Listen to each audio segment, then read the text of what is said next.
Joan, we're live and ready when you are.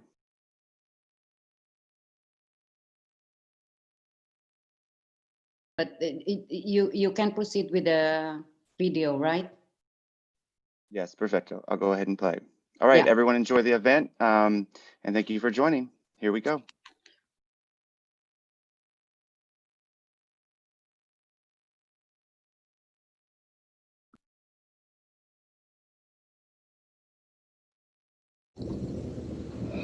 Okay,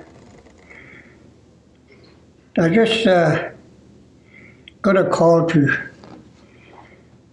say a prayer for this organization that's going to be working together. And not something I think about in a small community is that we all need to be together moving forward. So right now, that's what's happening with the world here. It's this organization get together and moving forward with whatever needs to be done in our world to move forward and live a life that we all want it to be. So I was given this opportunity of praying for the group that's getting together. And each group, every member of the group, they have something doing in their own community. And that's something we have to be grateful for, that we need to support those people. And we need to support the group with our prayers and with whatever we need to do to support moving forward to make a world better life for the future, for younger people. So what I do in my community is I pray in my own language that I wish sometimes people understand what you say in your prayer, you know. So I'm going to do that in my own language now, that I want to pray for the group here in this organization to move forward. So I'm going to do that now.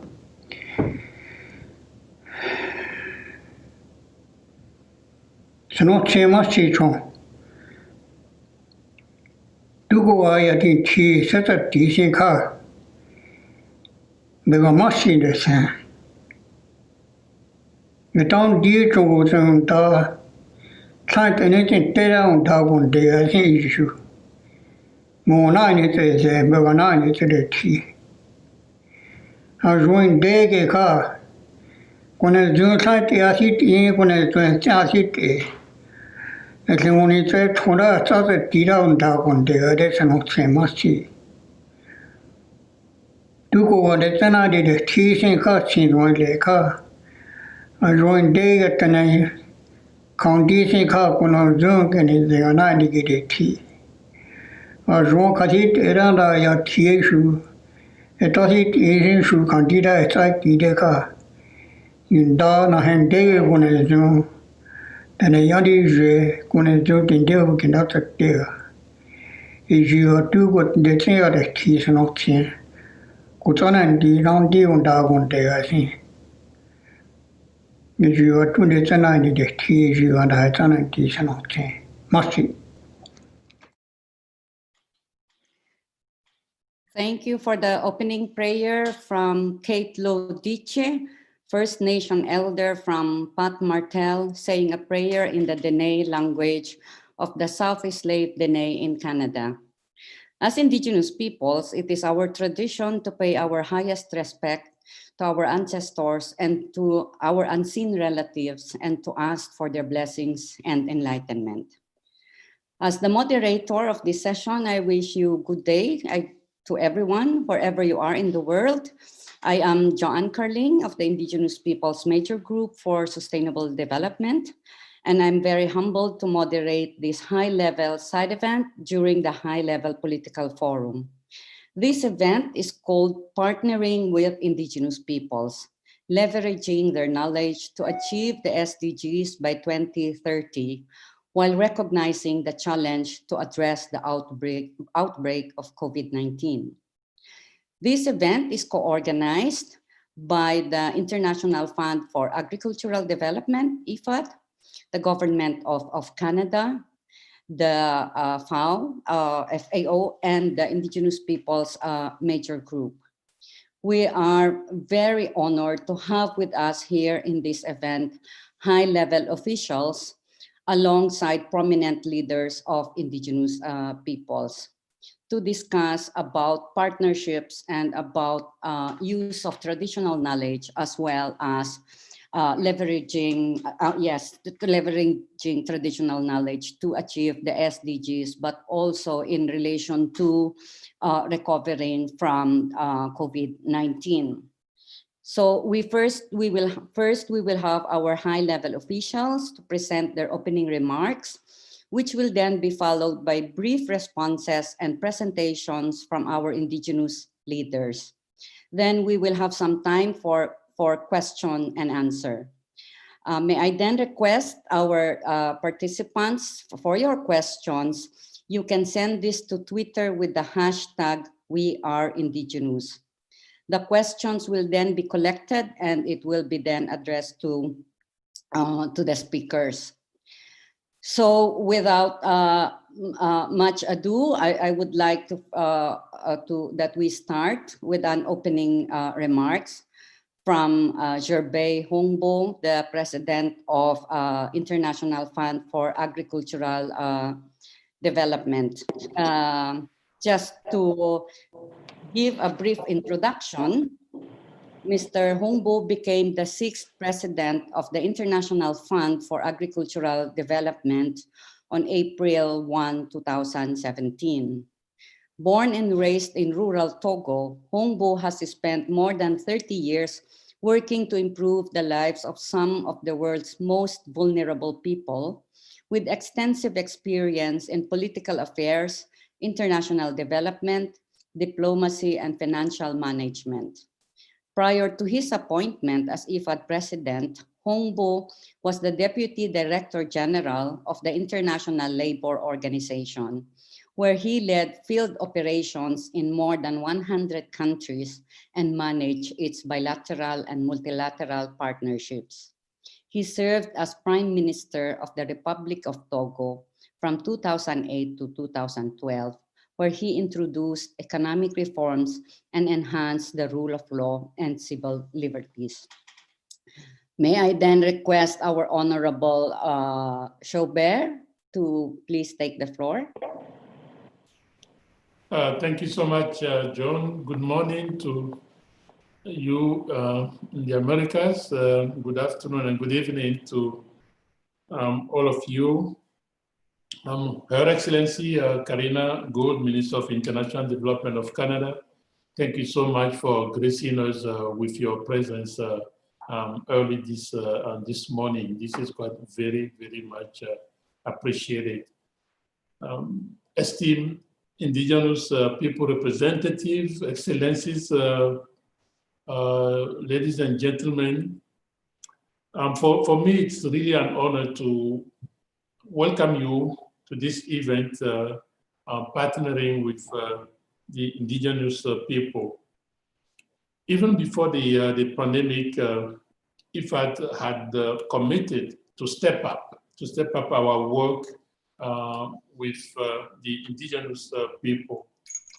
Today, in the face of COVID-19, in the face of the social injustice, and in the face of environmental degradation, IFAD remain more determined than ever to work with and for Indigenous people. Partnership with Indigenous people is part of IFAD DNA. We have worked together for more than 40 years, strengthening our partnership every single year.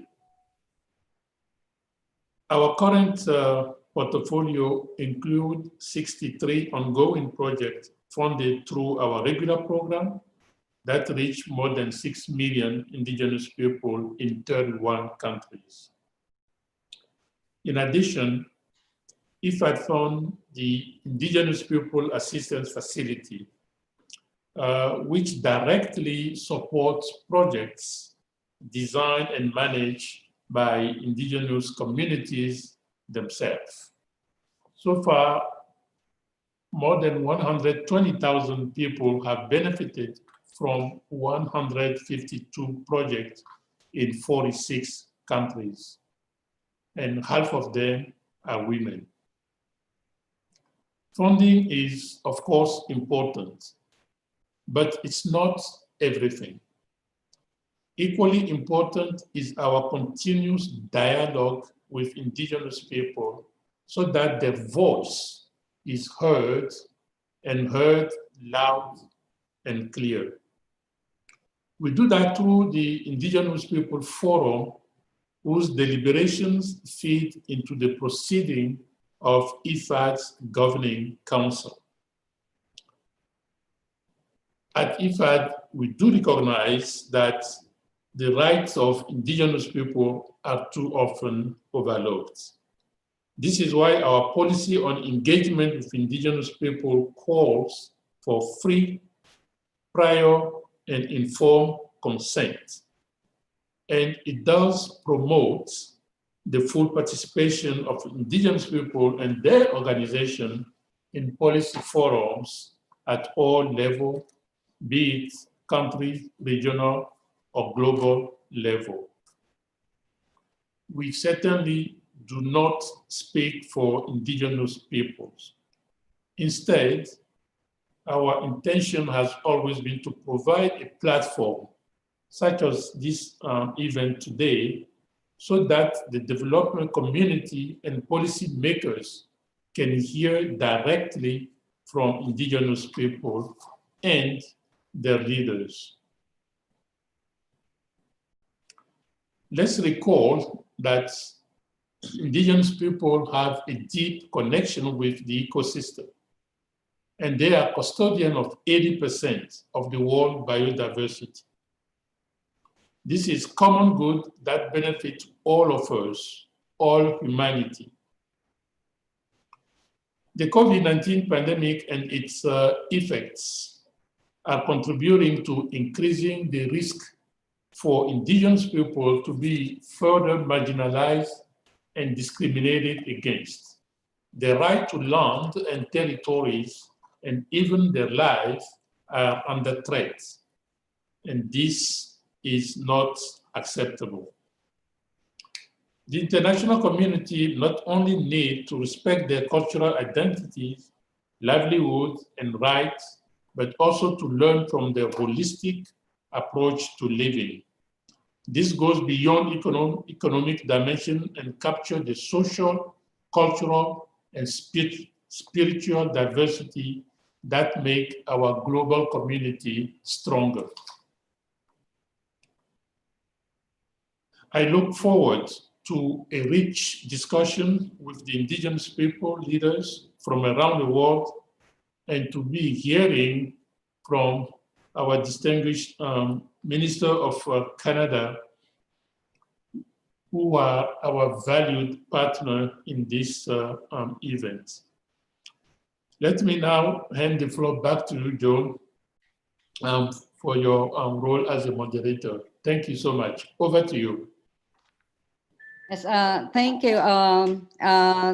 Thank you, Robert, for that very inspiring presentation of how IFAD is actually partnering with indigenous peoples in real terms. It's not just a commitment, but a commitment put into action for the past years, including in the formation of the Global Forum for Indigenous Peoples at IFAD as a platform for indigenous peoples' sustained engagement, which is quite unique in the whole UN system. So thank you also for highlighting the holistic approach of indigenous peoples to development, of which I think this is very critical in advancing the SDGs. So thank you, Jobert, for that presentation. Welcome remarks to all of us. Now we move on to Her Excellency Ms. Karina Good, Minister of International Development of Canada. She is first elected as the Member of Parliament for Burlington in 2015. a graduate of McGill University and the University of Oxford.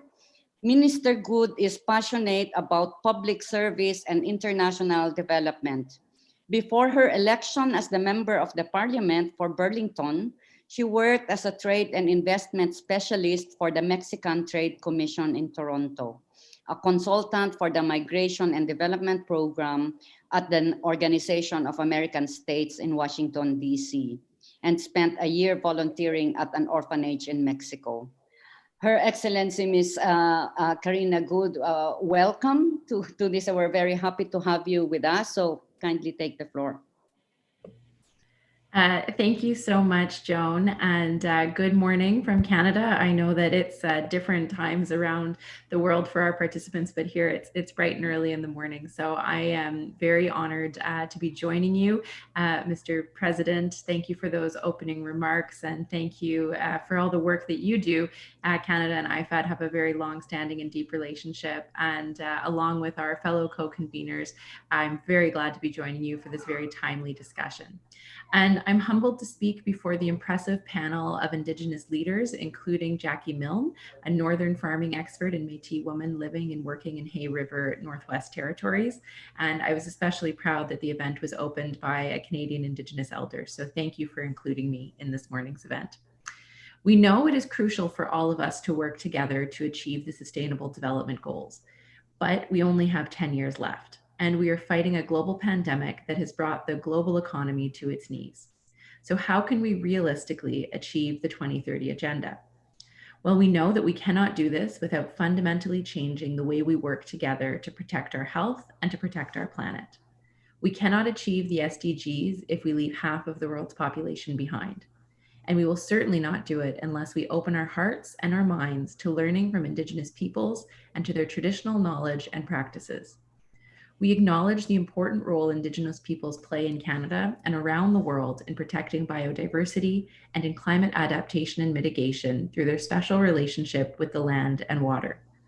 We must foster better and more mutually beneficial relationships with Indigenous peoples for the betterment of all our communities. This is something that IFAD recognized long ago, and this is one of the many reasons that I am so proud of Canada's strong support to IFAD. With its focus on rural transformation in developing countries, IFAD knows the importance of supporting Indigenous communities to develop their own path to sustainable livelihoods, including through advocating Indigenous women and girls' rights. Likewise, the Food and Agricultural Organization works closely with Indigenous peoples to highlight the value of Indigenous food systems and nutritious foods, as well as the importance of traditional knowledge. COVID-19 has heightened our awareness of the fragility of our food systems and how this is the most vulnerable to the very high risk of food insecurity. And this is also true in Canada.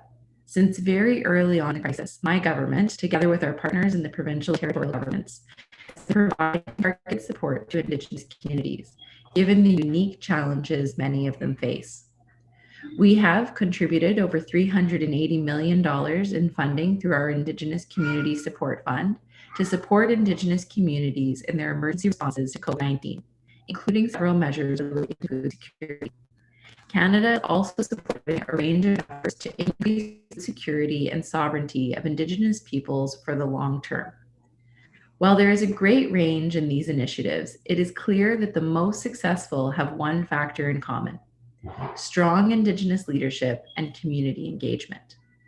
Canada recognizes the fundamental importance of strong participation and leadership of Indigenous peoples to overcome global challenges, live better with the land and water, and achieve the SDGs. For this and other reasons, we chair the Group of Friends for Indigenous Peoples in Rome, a forum for sharing experiences and deepening understanding of Indigenous issues among ourselves and with our global partners. I'm thrilled to see our ambassador in Rome joining us here this morning. We must strengthen and support these partnerships to build a healthier, resilient, and sustainable planet. I'm looking forward to a rich discussion on these issues and hearing from Indigenous leaders today. Thank you again for allowing me to participate. Thank you very much, Minister, and thank you for also acknowledging the the roles and contributions of Indigenous peoples in climate change, mitigation, and adaptation, and your strong commitment in supporting their sovereignty and the recognition of Indigenous peoples and the recognition of Indigenous peoples' leadership. And we definitely look forward to, as you said, strengthening partnerships with Indigenous peoples. Again, thank you, Her Excellency, to Karina Good of Canada. Now we move on to another high-level official, His Excellency Pekka Haavisto, Minister of Foreign Affairs of Finland. Mr. Haavisto is a current Minister of Foreign Affairs for Finland. He was born in Helsinki on the 23rd of March, 1958. He was a member of the parliament in 1983 to 1995 and was returned to the parliament in 2007. In 1995 to 1999, he served as Minister of Development and Environment, and in 2013 to 14 as the Minister for International Development. In 1993 to 1995, and again in 2018 and 2019, he was party leader of the Greens in Finland. He has also served several years as a member of the Helsinki City Council.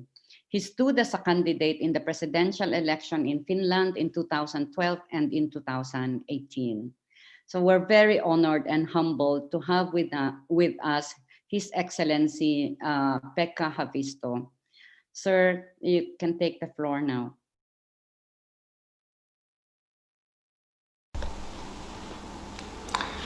Distinguished viewers and dear participants, greetings from Helsinki.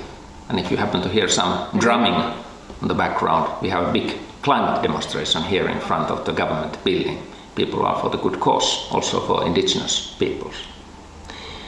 I would first like to thank IFAD for providing Finland with the opportunity to participate in this important event.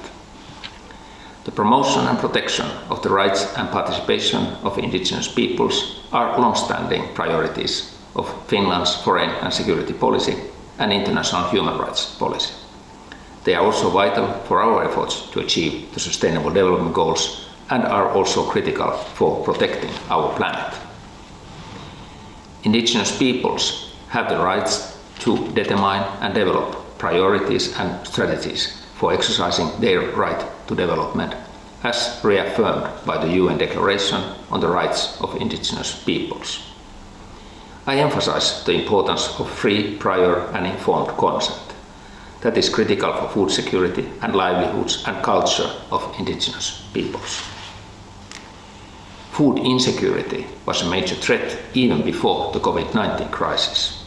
The first 6 months of 2020 have heightened this threat, and it's evident that we need to urgently step up our concerted efforts to end hunger and malnutrition and invest in building resilience for food security. Indigenous peoples hold vital knowledge and expertise on how to adapt, mitigate, and reduce risks related to climate change and natural disasters, and have a special role with regard to preservation of biodiversity.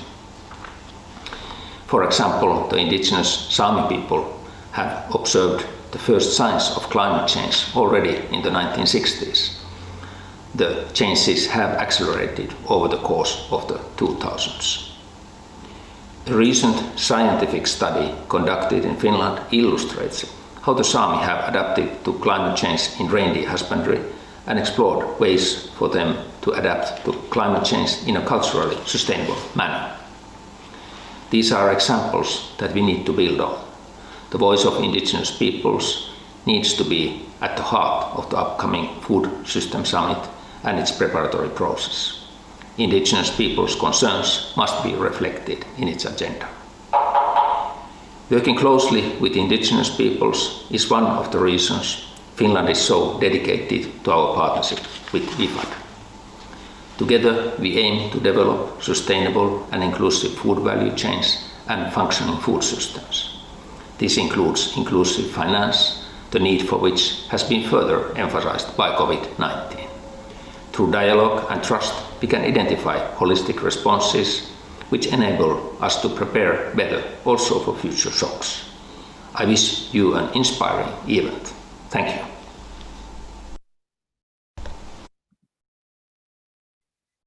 Thank you. Thank you. Can everybody hear me? Yeah, thank you. Thank you very much for that, Minister. And thank you also for highlighting the right of Indigenous peoples to development, including the requirement for free, prior, and informed consent. And in the situation now of COVID, the need to have food security to build resilience against COVID-19 pandemic. And finally, the big role of Indigenous peoples in conservation of biodiversity. I believe these are very important aspects when we talk of sustainable development. So thank you again, Minister, for highlighting those issues. Now we move on to our next speaker. We're coming back to another UN agency from the Food and Agricultural Organization. We are very happy to have with us Maximo Torero Culien. He is the Chief Economist of the Food and Agricultural Organization.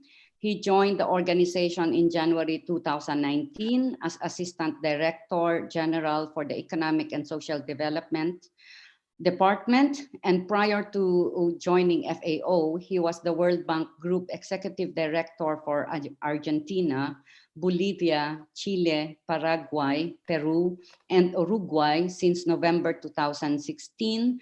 And before the bank, Dr. Torero led the division of the markets, trade, and institutions of the International Food Policy Research Institute. So we are very much honored to have with us Maximo Torero Culien. So sir, kindly take the floor. Thank you very much, and dear excellencies and distinguished panelists and participants, ladies and gentlemen. Allow me to start by convening the greetings from FAO's Director General, Mr. Xu Dongyu. He had to attend another HLPF meeting coinciding at the same time to this one, and he couldn't be with you today. I am very pleased to be with you, with all of you, to discuss the centrality and importance of Indigenous peoples if we are to achieve SDGs. Yesterday, we launched the SOFI, the State of Food and Agriculture, the State of Food and Agriculture and Nutrition, that FAO publishes every year. And we found that we are completely off track of achieving SDG 2. And it's central, the Indigenous people are central to be able to achieve this goal. So I think it's extremely important to reaffirm that the involvement of Indigenous people is a central element for achieving not only SDG 2, but all the other SDGs. Today, we are in a pretty bad situation in terms of achieving only one of the SDGs, which is extremely important, and Indigenous people play a core role in this. And even in the face of major environmental disturbances, Indigenous people innovation, resilience, and application of their traditional knowledge has enabled them to sustain their communities, ensuring continuity of their existence and well-being for thousands of years. And this is now currently being reflected under the current COVID-19 crisis. Therefore, the exclusion and marginalization of Indigenous peoples globally clashes with the inherent principle underpinning the 2030 Agenda, leaving no one behind.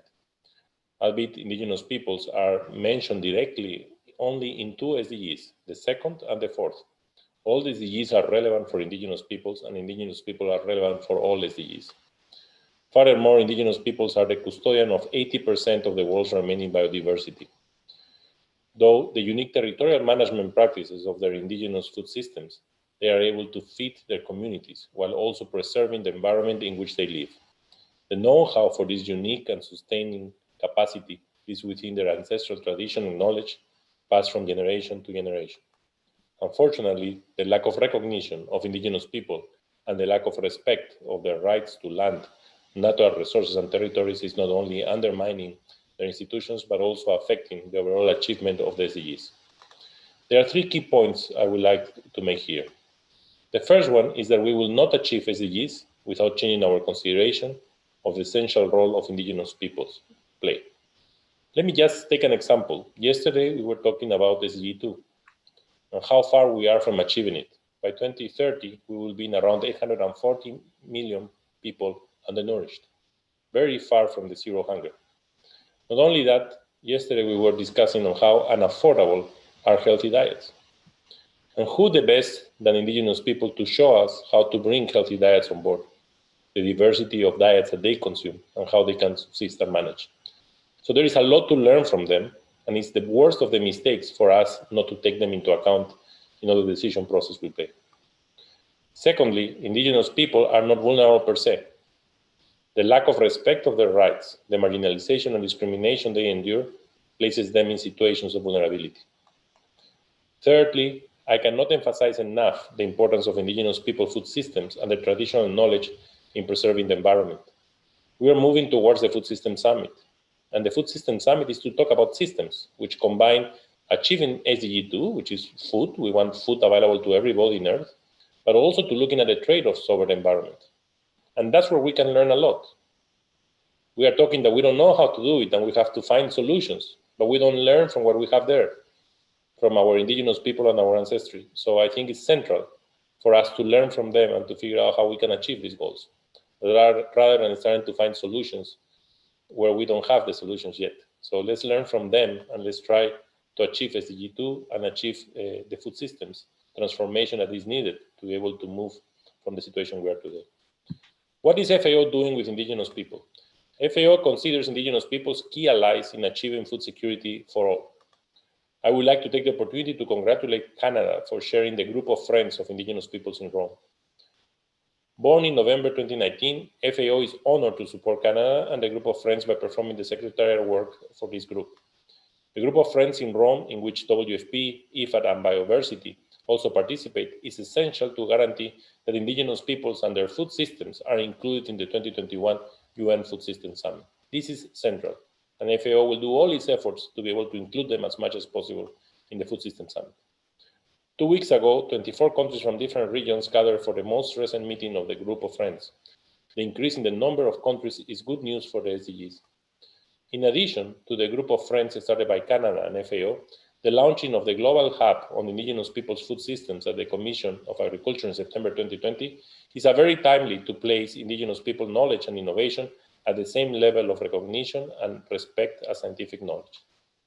The Global Hub will be the platform for academia, Indigenous peoples, and UN agencies to coordinate and provide technical advice on Indigenous people food systems and policymakers at all levels. We also will encourage that this Global Hub link directly with the Scientific Committee for the Food System Summit, because there is a lot of knowledge from where we can learn through the Scientific Committee. I would like to take this opportunity to thank the UN Permanent Forum on Indigenous Issues, the UNFCCC, Biodiversity, CIFOR, and FILAC for their support in making the Global Hub on Indigenous Food Systems a reality.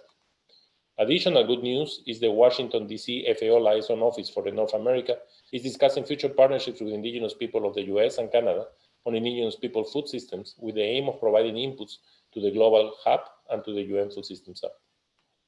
We will not achieve the SDGs if we don't give particular attention to the needs of Indigenous women and Indigenous youth. The Global Campaign for the Empowerment of Indigenous Women for Zero Hunger, launched in 2018, with 98 participating organizations, including sister agencies of WFP and IFAD, is now involving universities to collectively work on bridging the data gap on Indigenous women. I am also very happy to announce that this month we will launch the IWGIA, the publication of Territorial Management in Indigenous Matrifocal Societies, case studies on Khasi, Wayuu, Shipibo, Conibo, and Mozo peoples. A very interesting publication describing territorial management in matrilineal and matrilocal societies. In 2017, UNDESA asked FAO to host a global forum on Indigenous youth. Since then, the FAO Indigenous People Unit and the Global Indigenous Youth Caucasus have been exploring the ways in which the forum could be structured. FAO is making great efforts to mobilize the financial resources to make the Indigenous Youth Forum a reality in 2021. Now, we are facing a significant problem with COVID-19, and this is also related and affects Indigenous people. As the pandemic evolves, we have come to learn that Indigenous people and pastoralists are amongst the populations most affected by COVID-19. We normally are focusing on countries, but within countries, we have to look carefully what is going on. I would like to state that FAO is deeply concerned about the food insecurity situation and socioeconomic effects that the COVID-19 pandemic is imposing on Indigenous people. Indigenous people and pastoralists are not homogeneous groups. They live in over 90 countries, in rural and urban areas, in low, middle, and high-income countries, representing almost 10% of the world's population and more than 19% of the extreme poor. Despite the heterogeneity of indigenous people, they share a history of discrimination and marginalization that in the context of COVID-19 is an aggravation factor, the vulnerability I was referring before. At the same time, FAO is convinced that several indigenous people food systems have shown resilience and alternative ways to manage natural resources and preserve biodiversity. As we find ourselves amidst of the global reflection resulting from the COVID-19 pandemic, FAO affirms that we all need to learn from indigenous people and their food systems. My point is that in order to contend with the changing realities, we will need to all work together in innovative ways, learning from one another and respecting each other. Now more than ever, there is a need to involve indigenous people in the global, regional, and national policy discussions. No more than ever, it is crucial to bring together indigenous people, traditional knowledge, and innovation with technology in order to establish a dialogue of knowledge and retrofits both the benefits of humankind. Now more than ever, we need to solid alliances and partnerships across different actors and knowledge holders, alliances between governments and the UN Indigenous People organizations and academia. These alliances are essential. I would like, therefore, to thank you for inviting me to this event hosted by the High-Level Political Forum, which will surely benefit from our deliberations. Thank you very much. Yeah, thank you. Thank you very much. I think you've highlighted so many very significant points, but I would just like to highlight some of I think critical elements that can also lead us to further discussion in the next section. One is the lack of respect of the rights of indigenous peoples, including the continuing discrimination, which is making them more vulnerable and left behind in the SDGs. The importance of supporting and sustainable food systems that indigenous peoples already have. The need to also account for the needs and priorities of indigenous women and youth, and highlighting that indigenous peoples are actually very much affected by the COVID-19, and this needs to be addressed. So I think these are very important points of which we can have further discussion and with our speakers from indigenous leaders. So thank you very much for that. Now we move on to our speakers from the indigenous peoples leaders, and we want to start with Ms. Myrna Cunningham, who is the president of PILAC and chairperson of the steering committee of the Indigenous Peoples Forum at IFAD.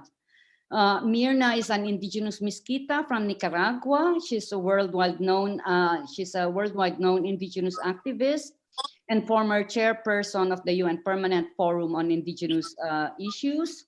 She is also the president of the Center for Indigenous Peoples Autonomy and Development. She serves as the chairperson of the steering committee of the Indigenous Peoples Forum at IFAD and as the board member of the Indigenous Peoples Assistance Facility. So Myrna, may I ask you to give a brief response to what we have heard from our officials, and also to share what do you think are the achievements in the partnership of indigenous peoples with IFAD, and what areas need improvement or more progress. So Myrna? Thank you very much, Joan, and thank all of the organizers of this important dialogue. The partnership between IFAD and indigenous peoples has and is contributing to the empowerment of indigenous peoples and our organizations to improve our well-being, income, food security, according to our values and perspectives. We have learned a lot building this partnership over decades. IFAD have appropriate corporate policies and strategies to guide its work in support of Indigenous peoples. I would say that's the major achievement. IFAD had gone a long way to set the right instruments in place. The policy for engagement with Indigenous peoples, the Indigenous Peoples Forum with Indigenous peoples self-selected from different regions of the world that meets back to back with the Governance Council, to who we report our deliberations. And during the forum, we prepare regional action plans with the regional divisions of IFAD. And the third instrument is the Indigenous Peoples Assistance Facility. Those instruments have created a solid ground and structure. IFAD has also contributed, as we can see through this event, to advocacy on Indigenous people issues at global, regional, or national level. It has supported national policy dialogues that have advanced Indigenous people's rights in several countries. And IFAD is perceived both by Indigenous peoples and UN agencies as a model and good practice.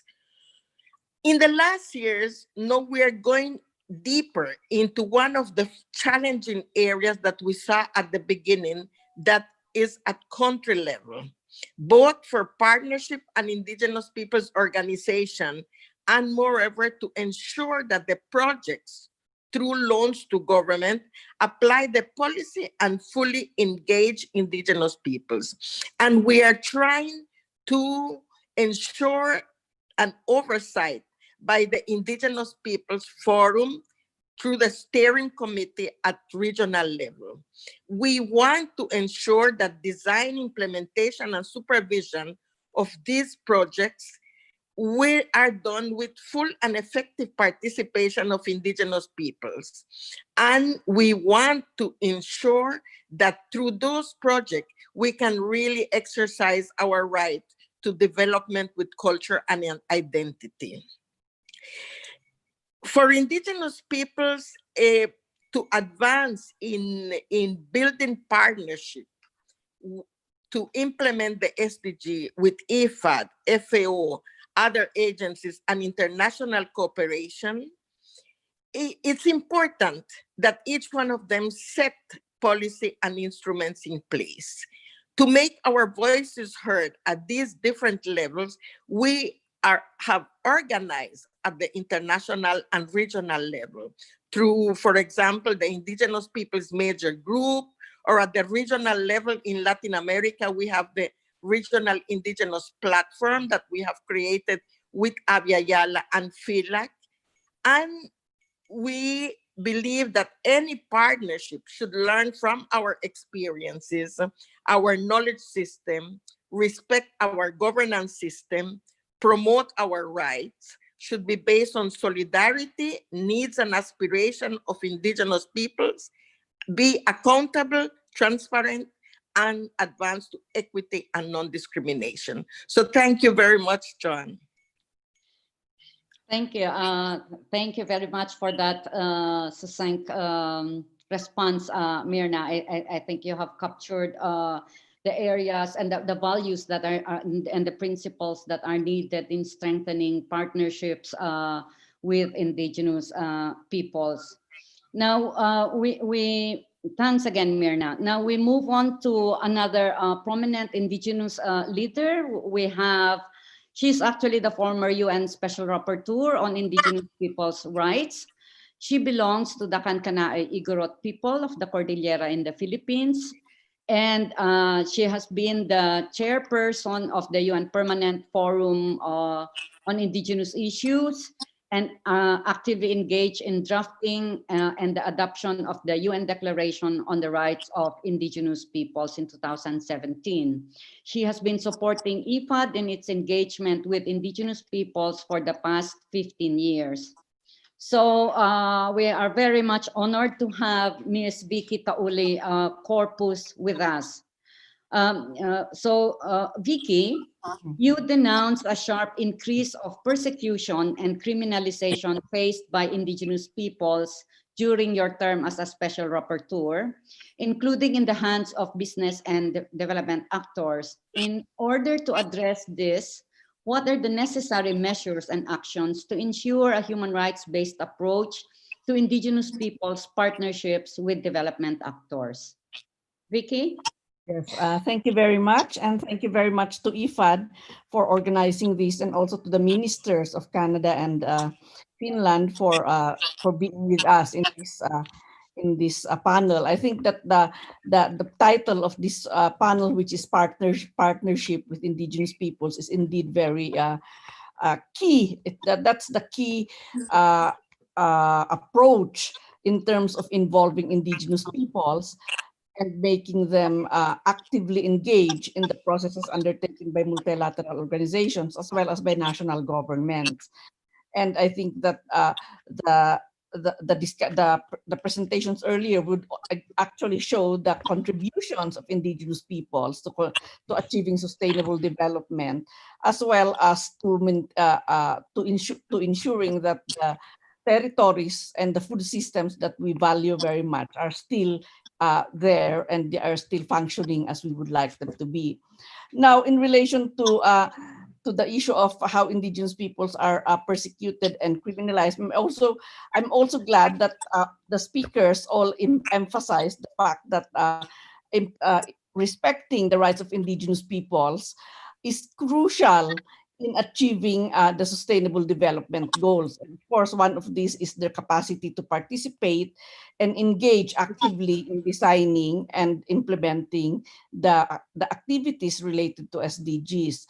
What I have seen that has, as a special rapporteur, I have been documenting, I have been monitoring and reporting on the violations of Indigenous people's rights. And one of the things that I have seen is the criminalization of Indigenous peoples in various ways when they are defending their rights to continue controlling and managing their lands, territories, and resources, and the right to practice their own cultures and keep their traditional systems in place, whether these are food systems, governance systems, or justice systems, no, as well as the systems that they have in place to mediate and transform conflicts. Unfortunately, in several countries, we now have seen an increasing criminalization of Indigenous peoples, even in this time of COVID, no, where the opportunity is there for bringing in, say, mining companies in Indigenous territories and endangering further the lives of Indigenous peoples. So this is something that we need to also take into account as we talk of partnering with Indigenous peoples. Just a very concrete example, here in the Philippines, we do have a lot of Indigenous organizations and individuals who are labeled as terrorists, and for us to be able to deal with this, 4 days ago, I had a meeting with the Chief of Staff of the Armed Forces of the Philippines and the National Security Advisor to talk to them about this continuing process of tagging people as terrorists and putting their lives in danger. The other side of that is that tomorrow I'm going to meet the Secretary of the Department of Agriculture, because they realized Indigenous peoples have indeed a lot of contributions, especially to food security. And the Secretary invited us to be able to talk to them and enter into a partnership with them on how to protect Indigenous food systems and enhance the productivity of the lands of Indigenous peoples. So these are just to show that on the one hand, you have all these actions being taken by state actors and the private sector, which lead to the violation of Indigenous people's rights.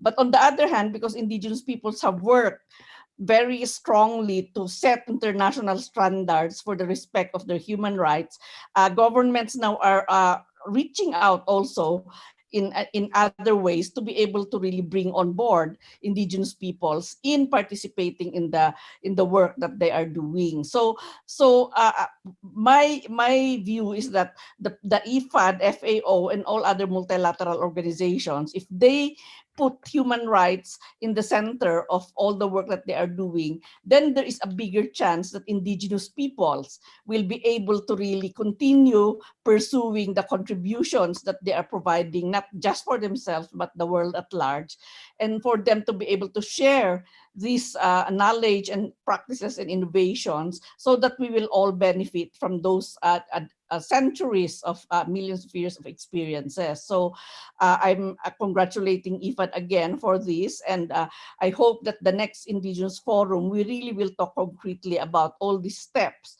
that we need to take so that the violations of these rights will be stopped at best or minimized, and the duty bearers of human rights are able to do their functions and comply with their international obligations. Thank you very much. Okay, thank you. Thank you for highlighting, of course, the need to respect and protect indigenous people's rights as an imperative to development, and including also in relation to addressing COVID-19. So now from our two prominent leaders that are a bit more senior, we're now moving to the representative of the Global Indigenous Youth Caucus. He's a youth leader and a community organizer from the Ndororo Indigenous Community of Kenya. He works on indigenous people's rights, youth empowerment, and global governance. He's also the co-chair of the Global Indigenous Youth Caucus, the official youth engagement with the UN Permanent Forum on Indigenous Issues. So we're very happy to have with us Carson Kiburu of the Global Indigenous Youth Caucus.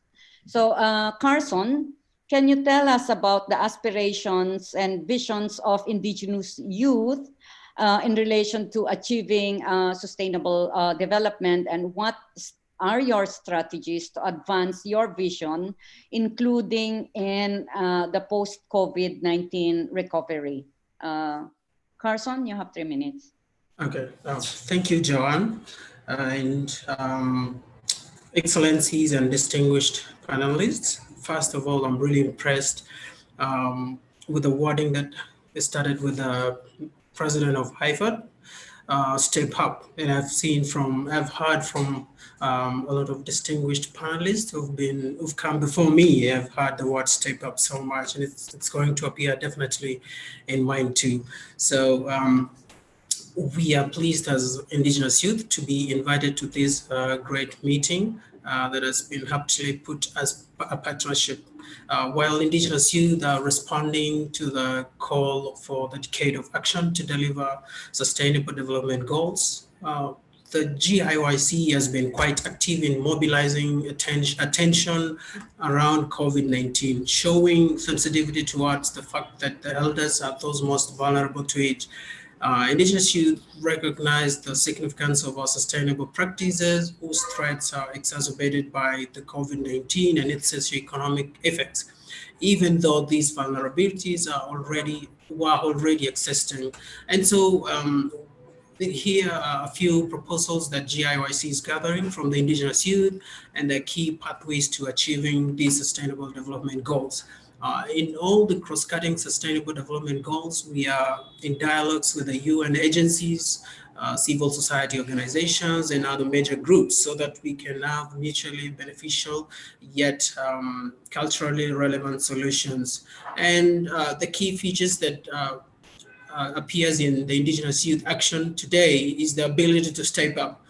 We are constantly thinking about our communities and how to make sure that we preserve and transmit everything about us to the next generation. We are holding a lot of meetings and consultations to make it work. For instance, the IFAD and GIYC webinar that's coming up on Thursday, where we will shine a spotlight on food systems. And we are having also dialogues with the Permanent Forum, which is our primary avenue of engagement. Quite evident here is that the use of diplomacy as we leverage on technology to make sure that we advocate in this space. And so we are currently also, especially right now, what's going on is that we have the COVID-19 Indigenous health partnerships an action-oriented global project led by Indigenous youth together with Harvard Medical School students response team that's linking one Indigenous community in every continent to physicians and funders. So it's incredible, and we're going to share so much on Thursday. So also Indigenous youth are actively participating in thematic areas such as climate action, food systems, and health and human rights, especially which are anchored on the declaration. And I'm really glad to see FAO here and alongside IFAD. They've been really great pillars to us, Indigenous youth, in our struggles and our meaningful engagement. They've been real partners. So thank you, John. I appreciate the moment. Well, thank you, Carson. It's always nice to hear our young leaders speaking out and talking about what they are actually doing. And I believe you really are playing a critical role in the COVID situation. And of course, you're always our hope for the future. So I hope you will keep up that good work, Carson and the other Indigenous youth. Now we move on to our last but not the least speaker, Jacqueline Milne, the founder and president of the Northern Farm Training Institute in Canada. And she received the Meritus Service Medal from the Governor General of Canada in November of 2016 for her work finding real solutions to Canada's northern food issues. During the COVID-19 pandemic, Milde single-handedly secured 50,000 pounds of seed potatoes from Alberta to distribute to planting in all the Northwest territories or communities. So Jacqueline, your story is very inspiring. So how can COVID-19 increases the world's awareness on the importance of local food systems? Can you tell us about how you actually made this possible, that the local food systems actually strengthens resilience to COVID-19? So Jacqueline, take the floor now. Thank you so much for including us here. We're a very small population. And so for you to have found me, there's great meaning and purpose in this for us to make this connection. So what I'd like to speak to is the unique perspective we have. So I'm aware that right now the larger global population is seriously thinking about health and vitality and healing because of COVID. But the Dene people have been suffering afflictions for decades since contact, and their awareness for meaningful lasting health and healing is much more acute in Canada. The Dene have a very deep appreciation for the power of food to heal and keep a person strong, because food from the land was always at the heart of their culture and still is. And they adapted their way of life so as to access rich animal foods through a seasonal nomadic lifestyle. And this gave them the strength and the vitality to live in one of the harshest climates on Earth. Now, many Dene still know how to safely travel in these wilderness unaccessible areas without fear, on foot, by water. They are still, many are fluent with their language, as you heard with the opening prayer, because yes, you can't hear me? Yeah, What? no, sorry. I was informed that we only have 30 seconds remaining. So No problem. Sorry about that. That's okay. I'm just done. So anyways, so this wisdom, this land wisdom, to be able to safely navigate is still active within the Dene. They still have this land-based wisdom to travel. So I think that it weds are many of our goals, and one of them being regenerative agriculture. When we do choose to use animals, the semi-nomadic people are the people to help us. Thank you so much. So, sorry, I was told that we can actually still extend a bit. So if you have some remarks, Yes. Okay, that's okay. That's okay. So anyway, so we with animals, okay, because of everything that I said with regenerative agriculture, there is this convergence that is occurring. How do we transition our animal-based systems into less impactful, less concentrated?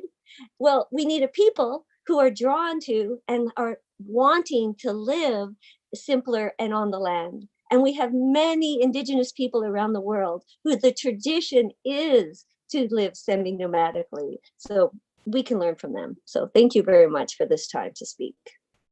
Yes, They can help us heal. Yeah. Yes, thank you. I mean, that's really, that's a very important message that we can actually, indigenous peoples can actually help heal through our nutritious and sustainable food systems. And I fully agree with you that, and we heard also from our other speakers highlighting this issue on food systems. So before we conclude, we still have one who wants to say a brief message from the government of Nepal. If she's on the line, may I call on Mudit Bhattacharya, First Secretary of the Permanent Mission of Nepal to the UN, for a brief message. So is she on the line? Yes, good morning, everyone. Okay. Good morning, everyone. Thank you, Madam Moderator. I would like to express my gratitude to IFAD for bringing together panelists to organize this side event during this high-level political forum week. Agriculture sector has been a major element of Nepal's economy, contributing to income, employment, and food security. Nepal's 64% of total population is dependent on agriculture for livelihood, contributing 27% to the GDP. Though its share in the GDP is declining, its contribution to the economic growth is still significant. Nepal is geographically, ethnically, and culturally diverse country. The government has introduced inclusive plans and policies to give women, Dalit, disabled, indigenous nationalities a strong voice. And agriculture is a sector where traditional and indigenous knowledge are valued the most in improving food safety, empowering women, youth to health, small and medium agro enterprises. In this regard, the government of Nepal has various ongoing programs to modernize agriculture sector, increase the volume of production in a sustainable way. It has agriculture sector has been identified as a sector with a potential to contribute to high and inclusive economic growth. IFAD and Nepal has a very long-standing partnership. IFAD has been Nepal's steady partner in agriculture development since 1978, identifying the needs and delivering the services. IFAD's program targeting the marginal ethnic and social groups are highly commendable. We hope that IFAD's expertise and long-term partnership with Nepal in improving income-generating opportunities for economically backward households will continue in the long run. I thank you for this opportunity.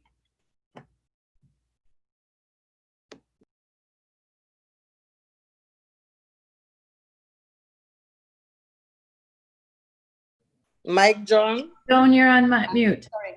Yeah, thank you very much. And we have already reached the end, unfortunately, because of time, and there were no questions. But before we conclude, I just want to say that from the very rich presentation and remarks given by our high-level officials who are very much committed in partnering with indigenous peoples and also our indigenous leaders, I think our takeaways are, one, that indigenous peoples are rights holders and development actors, and we are not just vulnerable groups or marginalized groups. So when we talk of partnerships, we are also talking of partnerships that should enhance and strengthen the contributions of Indigenous peoples to sustainable development, to climate change mitigation and adaptation, to biodiversity conservation, to food security, or to sustainable food systems. And these are the real contributions of Indigenous peoples to sustainable development, of which partnership should be based.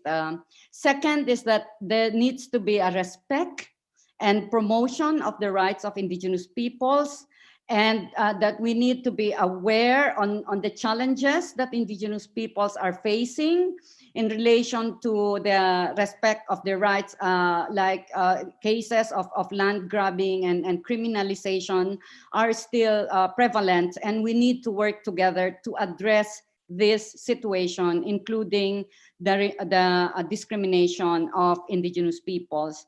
And finally, to say that IFAD has shown the way in building partnerships with Indigenous peoples through the different initiatives that they have done. And we hope that this kind of partnerships and platform built for real engagement, constructive engagement, having the right, given the voice, we're given the voice to speak without any restraint, that we can reach out to the to officials, that we are treated for who we are. And that is the kind of partnerships that we want to build. And we are inspired by the remarks made by our ministers and also from the representative of FAO. And with that note, we look forward to working with all of you. And again, thank you to all of you. Thank you to Mr. Humbo, the president of IFAD. Thank you to our ministers from Canada and Finland. Thank you to our Indigenous leaders. Thank you to our listeners. And I hope that this session has enriched all of us and inspired us to work together to advance the SDGs and to address the pandemic in a constructive manner. Thank you, everyone, and have a good day.